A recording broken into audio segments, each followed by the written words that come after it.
Welcome to Take 5, your 5-minute inspirational message from Solid Rock Drogheda.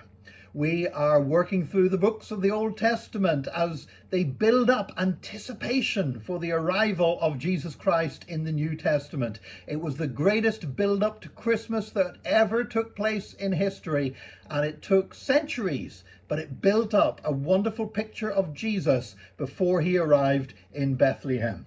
Now, today we're at the book of Judges, and the book of Judges might seem a strange book to look to see a picture of Jesus Christ, because the book of Judges is all about a cycle of sin and repentance and salvation. That the children of Israel would forget their covenant with God, they would begin committing all kinds of sins and wickedness, and then God would raise up a judge, a deliverer, who would deliver them out of the trouble they were in, and they would do good for a while, and then they would lapse back and the whole cycle would be repeated. Now, you might wonder why the book of book of Judges is in the Bible. Well, it actually answers a question we might get from the book of Joshua. When we look at the book of Joshua and we look at the violence involved in the conquest of the Canaanites and say, why was God so harsh against sin? Well, the book of Judges shows what happens when you aren't ruthless in getting sin out of your life. It opens the doors to a continuous cycle of defeat. However, even in the book of Judges, we find some beautiful pictures of Jesus Christ, because each one of the judges, although they were flawed and they were temporary and they only served for a season, nevertheless, each one of them shows us something of the nature of Jesus Christ. In Judges chapter 3, you had a judge called Othniel that delivered the people, and his name, Othniel, means the Lion of God, reminding us that someone was to come that would be the Lion of the tribe of Judah, Jesus Christ. And then also in chapter 3, you have Ehud. And Ehud was another of the judges in Israel, and he had a very unpopular task he had to fulfill. He had to carry the tribute, the financial penalty that the Israelites had to pay to their foreign oppressor. Ehud was also left-handed, and for many cultures in the ancient world, people looked down on people that were left-handed. They thought there was something sinister about them. In fact, our English word sinister comes from the Latin word for left-handed.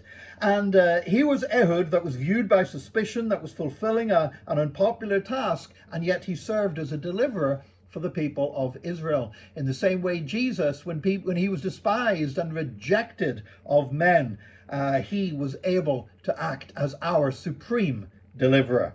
In chapter 4 of Judges, we have Deborah, who wasn't officially a judge because she was a woman.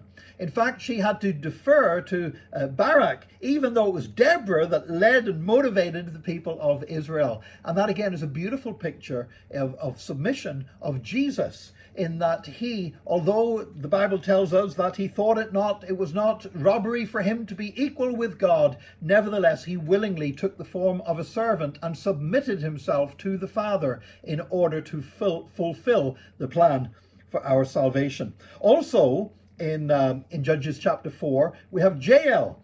Jael was neither a judge nor a ruler, but she actually killed one of the foreign oppressors of Israel by driving a tent peg through his skull. And this woman doing that, of course, was a reminder of the promise in Genesis that said that the seed of the woman would crush the serpent's head.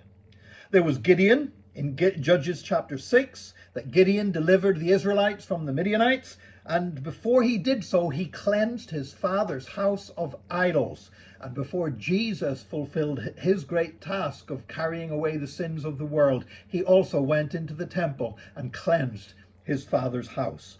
In Judges chapter 11, we have a judge called Jephthah, who was rejected by his brothers, and yet he still led Israel to victory. In the same way, we know that Jesus was rejected by his earthly brothers and sisters, who did not initially recognize him as who he really was, but eventually came to believe in him in the end. And the last judge I want to mention here is Samson. And we all know about Samson, the strong man. And Samson was betrayed by Delilah. He was betrayed for a sum of silver, just as Jesus was betrayed by Judas for 30 pieces of silver. But the other thing about Samson is he died with outstretched arms. Arms outstretched in vengeance, as he pushed the pillars of the temple and the temple fell in and killed the Philistines and himself. Jesus died with outstretched arms, but Jesus' arms were not outstretched in vengeance. They were stretched out in mercy and grace and forgiveness as he died for us on the cross. So I thank God for the book of Judges, and I thank God for how it gives us a fuller picture of Jesus who was to die on the cross for us. I pray that as you reflect on that today, you will be blessed, and join us again tomorrow for another Take 5, your 5-minute inspirational message from Solid Rock Drogheda.